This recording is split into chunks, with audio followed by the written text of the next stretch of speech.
August 7, 2018 நேரம் மாலை 6:15 நெருங்கிக் கொண்டிருந்த வேளையது. தலைநகர் சென்னையின் காவேரி மருத்துவமனையிலிருந்து அறிக்கை ஒன்று வெளியானது. 13 முறை சட்டமன்ற உறுப்பினராகவும் 5 முறை தமிழ்நாட்டின் முதலமைச்சராகவும் தமிழ்நாட்டு மக்களால் தேர்வு செய்யப்பட்ட கலைஞர் கருணாநிதியின் மரண செய்தியை சுமந்து வந்தது அந்த அறிக்கை. கிட்டத்தட்ட 60 ஆண்டுகளை தமிழ்நாட்டின் அரசியலுக்காக அர்ப்பணித்த கலைஞரின் மரண செய்தி திமுகவினரை தாண்டி பொதுமக்களையும் கண்ணீர் சிந்தச் செய்தது. கலைஞர் காலமான செய்தி வெளியான உடனேயே அவருக்கு மெரினாவில் கல்லறை அமைக்க இடம் ஒதுக்கப்படுமா என்பதுதான் முதல் கேள்வியாக இருந்தது. காரணம், அப்போது அதிமுகவின் எடப்பாடி பழனிசாமி தலைமையிலான ஆட்சி நடைபெற்றுக் கொண்டு இருந்தது.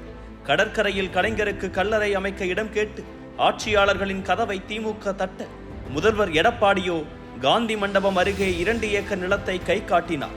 5 முறை தமிழ்நாட்டை ஆட்சி செய்த ஒரு தலைவருக்கு மெரினாவில் இடம் இல்லையா? அரசியல் பழிவாங்க அதிமுகவுக்கு இதுதான் நேரமா என திமுகவினர் கொந்தளித்துக் கொண்டிருந்தனர்.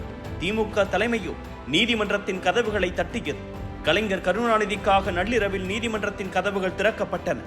அதே நேரத்தில் சமூக வலைதளங்களில் 1969ஆம் ஆண்டு கலைஞர் எழுதிய கவிதை ஒன்று வைரலானது.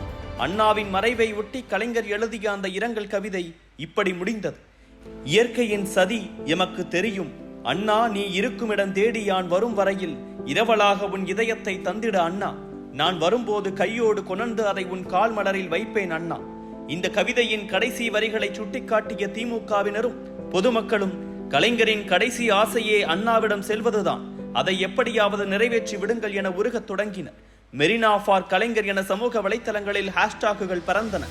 இன்னொரு பக்கம் மு.க. ஸ்டாலினோ, தலைவரே, உங்களை ஒரே ஒரு முறை அப்பா என அழைத்துக் கொள்ளட்டுமா என உருக்கமாக கடிதம் எழுதி கல் நெஞ்சங்களை கரைய வைத்தார். கலைஞருக்கு மெரினாவில் இடம் கேட்டு நள்ளிரவில் தொடரப்பட்ட வழக்கை விசாரித்த நீதிபதி எஸ். சுந்தர் காலை 8 மணிக்குள் இது குறித்து பதிலளிக்க தமிழக அரசுக்கு உத்தரவிட்டார். காலையில் நீதிமன்ற தீர்ப்பை எதிர்நோக்கி திமுக தொண்டர்களோடு சேர்ந்து தமிழ்நாட்டு மக்களும் காத்திருந்தனர். ஆனால் தமிழ்நாடு அரசோ கலைஞருக்கு மெரினாவில் இடம் ஒதுக்க மறுத்து முன்னாள் முதல்வர்களையும் தற்போதைய முதல்வர்களையும் ஒன்றாக கருத முடியாது என விளக்கம் அளித்தது. இதைத் தொடர்ந்து மறைந்த முதலமைச்சர் ஜெயலலிதாவுக்கு மெரினாவில் நினைவிடம் அமைப்பதற்கு எதிராக தொடரப்பட்ட வழக்குகள் அடுத்தடுத்து வாபஸ் பெறப்பட்டன. நீதிபதி சுந்தர் இப்போது கலைஞருக்கு மெரினாவில் இடம் ஒதுக்கினால் அதனை யாரும் எதிர்க்கப் போவது இல்லையே என கேள்வி எழுப்பினார். தீர்ப்பு திமுகவுக்கு சாதகமாக திரும்பியது. போராட்டத்தில் வாழ்க்கையை கழித்த தலைவர் தனது இறப்புக்கு பிறகும் போராடியே தனக்கான நிரந்தர உறைவிடத்தை பெற்றுக்கொண்டார் என்று திமுகவினர் எழுதவும் பேசவும் தொடங்கினர். ஆம், மெரினா கடற்கரையில் கலைஞருக்கு நினைவிடம் அமைக்க நீதிமன்றம் உத்தரவிட்டது. தீர்ப்பை பெற்றுக்கொண்ட திமுக மூத்த தலைவர்கள் துரைமுருகன், ஆர். ஆசா உள்ளிட்டோர் கலைஞரின் உடல் வைக்கப்பட்டிருக்கும் ராஜாஜி அரங்கிற்கு விரைந்தனர்.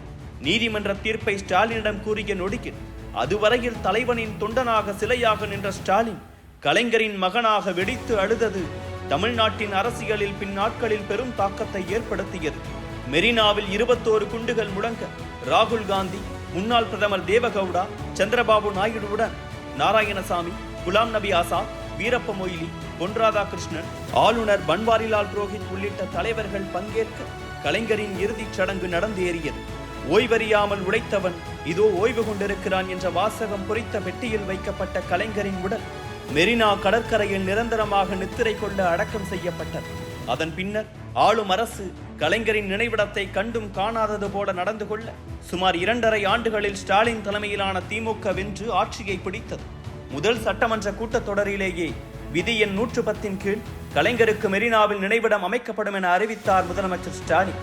அதன்படி 35 கோடி ரூபாய் செலவில் கட்டி முடிக்கப்பட்ட கலைஞரின் நினைவிடம் இன்று திறக்கப்படுகிறது.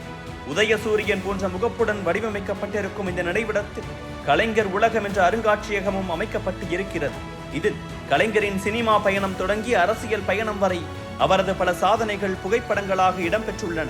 கலைஞர் நினைவிட திறப்பு விழாவை சிறப்பு விழாவாக அல்லாமல் ஒரு நிகழ்ச்சியாக நடத்த விரும்புவதாக தெரிவித்திருக்கும் முதலமைச்சர் ஸ்டாலின் அழைப்புதல் அச்சிடாமல் அனைவரும் பங்கேற்க அழைப்பு விடுத்திருக்கிறார்.